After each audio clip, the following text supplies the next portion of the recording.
When the RBA kept interest rates on hold, Have a nice day. it came with a warning. The prices of many services are continuing to rise briskly, and fuel prices have risen noticeably of late. After sliding down, in August, inflation crept back up. To blame? An increase in one single price.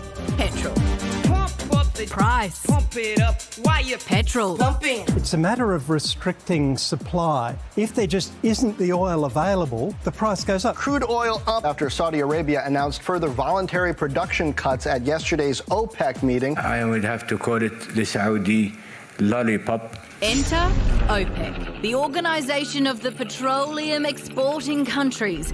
With 13 members, it's referred to as the world's oil cartel. Saudi Arabia, its nefarious kingpin. Why make trillions when we could make billions? OPEC's founding principle? That the nations with the largest oil reserves should have ultimate control over production and price. And OPEC has mates, known as OPEC Plus. 23 countries together producing 40% of the world's oil. It's a conspiracy. The members of OPEC get together and decide to restrict supply. Now, if Coles and Woolworths decided to restrict the supply of toilet paper, that would be illegal, but you can do it if you're a number of countries getting together. The result? Record petrol prices. Last week, Brisbane hitting a new peak of $2.38 a litre, outstripping highs of $2.29 in Sydney and Melbourne. And while Aussies suffer at the Bowser, the oil cartel gets richer. For the last 50 years, the industry has made $4.7 billion in pure profit every single day. The buyers are desperate. They've got nowhere else to go. So, with Philip out of the picture, if interest rates do go up next month, you'll know exactly who to blame. Don't mess with me, I'm one crazy mofo.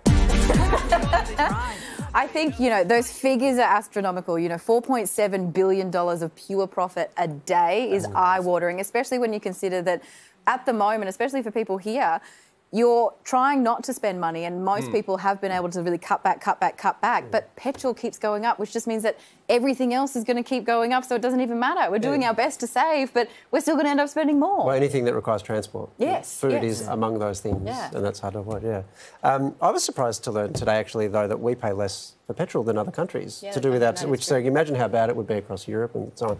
But the backdrop to this is, I think, really interesting, because those oil-producing countries, they know they are looking at a future without oil because the oil is running out, like there's an end date on it, and they know that. And so they're all actually trying to figure out how to transition their economies to something that doesn't rely on oil. Yeah.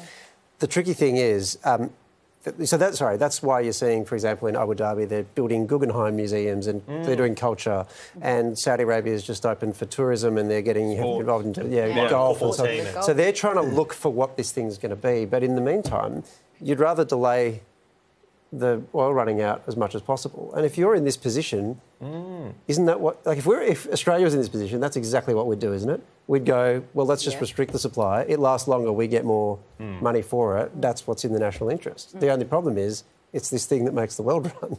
Yeah. So that's the background. Are you telling me that people in Saudi Arabia don't care how much carrots cost in Sydney? Yeah. Baffling. It's tough. I can't get my head around it either. It's tough. You're right. Mike's going to sit with that for a little while.